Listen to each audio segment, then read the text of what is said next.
रक्षा के क्षेत्र में हिंदुस्तान और अमेरिका के बीच में, उसमें यह अगला कदम है और यह बहुत महत्वपूर्ण कदम है।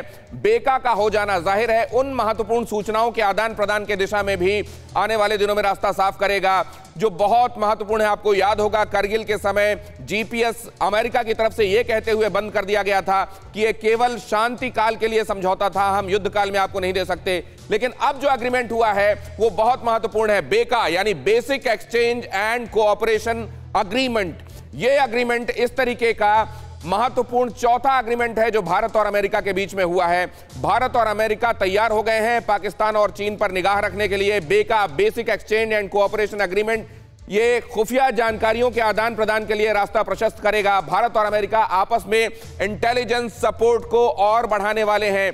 डेटा शेयरिंग, सर्विलेंस को लेकर, integration of the entire system, इसको लेकर आगे आने वाले दिनों में यह करार और भी महत्वपूर्ण हो जाता है। भारत को आतंकी अड्डों की सटीक जानकारी मिलेगी क्योंकि यहां पर जो इंटेलिजेंस शेयर की जाएगी उसमें उन पावरफुल सैटेलाइट्स की इमेजरी होगी जो एकदम क्लियर कट ये बता पाएगी कि आतंकी अड्डे किस लैटिट्यूड और लॉन्गिट्यूड में, किस अक्षांश और देशांतर में कहां स्थित हैं, किस तरह के दिखाई देते हैं और कैसे उनको प्रिसाइसली हिट किया जा सकता है। आतंकी ट्रेनिंग कैंप और मूवमेंट की पूरी खबर मिलेगी। आप जानते हैं आज ही हमने आपको यह खबर बताई थी कि 80 आतंकवादियों को लॉन्च पैड पर रखा गया है जिनको अब हिंदुस्तान में इन्फिल्ट्रेट कराने की तैयारी है और पाकिस्तान की तरफ से न जाने कब से चलता चला आ रहा है। लेकिन अब इस पर अंकुश लगाने की दिशा में अमेरिका और भारत ने एक और महत्वपूर्ण कदम उठाया।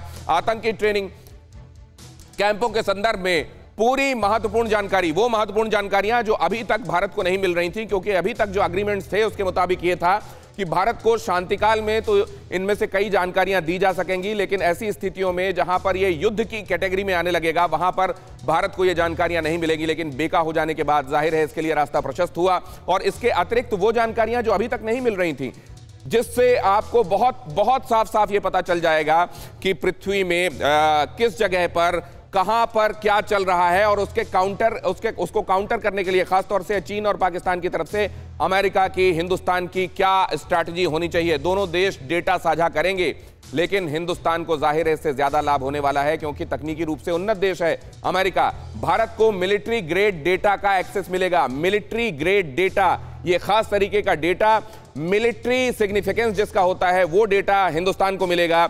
मिसाइल या हवा में लॉन्च बमों को लोकेट करना आसान होगा। एरियल लोकेशन बहुत सटीक मिल सकेगी, किसी भी खतरे की एकदम सटीक जानकारी मिल सकेगी, वो पृथ्वी से आ रहा हो या हवा में हो। मिसाइल टारगेटिंग की एक्यूरेसी बढ़ जाएगी।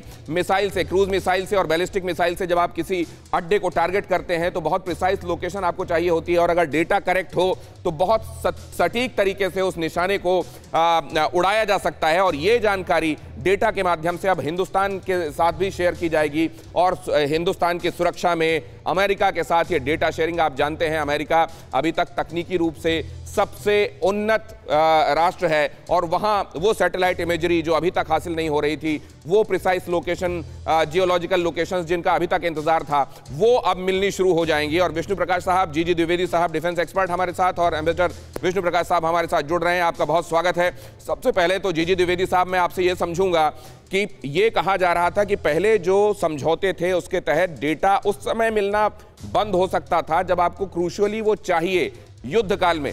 करगिल के समय ये जीपीएस बंद कर दिया गया था हिंदुस्तान को दिया जाना, ये कहते हुए कि ये समझौता तो आपके साथ शांति काल के लिए है। अब क्या फर्क आएगा पूरे सिनेरियो में? देखो दिनेश, पहले तो आपने बहुत इसकी अच्छी जानकारी दी है, आपने अच्छा बैकग्राउंड बताया है। शुक्रिया सर। ये जो समझौते हुए हैं ये बहुत अहम है। अगर आप सामरिक दृष्टि से देखें तो हमारे और अमेरिका के जो ताल्लुकात हैं, जो रिलेशनशिप हैं, वो एक नए लेवल पर पहुंच गए और जिसमें मिलिट्री कोऑपरेशन एक बहुत ही अहम मुद्दा है क्योंकि आप देखते हैं कि अभी दूसरा शीत युद्ध चल रहा है जो कि अमेरिका और चीन के बीच में, हमारे और चीन के बीच में बहुत तनाव है। इंडो पैसिफिक रीजन जो है अमेरिका के दृष्टिकोण से बहुत ही अहम है। तो इसलिए ये जो समझौते हुए हैं इनकी 2-3 पहलू जो बहुत ही अहम है। सबसे पहले किसी भी हालात में, चाहे वो शांति के हालात हो या युद्ध के हालात हो, आपको सिचुएशन अवेयरनेस बहुत ज़रूरी है, यानी कि इंटेलिजेंस बहुत ज़रूरी है और स्पेशली जब ऑपरेशन टाइम में उसकी और भी भूमिका बढ़ जाती है। तो इन समझौते से क्या होगा कि हमें युद्ध के दौरान या युद्ध जैसी स्थिति के दौरान रियल टाइम इंटेलिजेंस मिलेगी क्योंकि रियल टाइम इंटेलिजेंस जो है, चाहे वो आप काउंटर टेररिस्ट ऑपरेशन करना चाहते हैं या आप कन्वेंशनल ऑपरेशन करना चाहते हैं, उसकी बहुत ही अहम भूमिका होती है। और दूसरा क्या है कि इसमें एक सहयोग होता है, क्योंकि अमेरिका और हमारे बीच में ये सहयोग है तो हम एक दूसरे की सहायता कर सकते हैं, जिसकी क्या कहते हैं पार्टनरशिप है।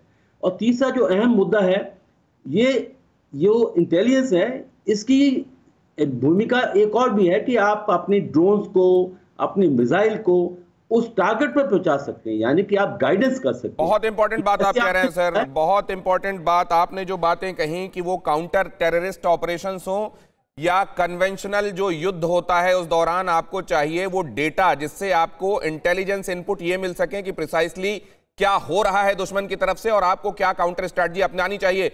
न्यूज़ टॉप 9 रोज सुबह 7 बजे और शाम 7 बजे सिर्फ TV9 भारतवर्ष पर।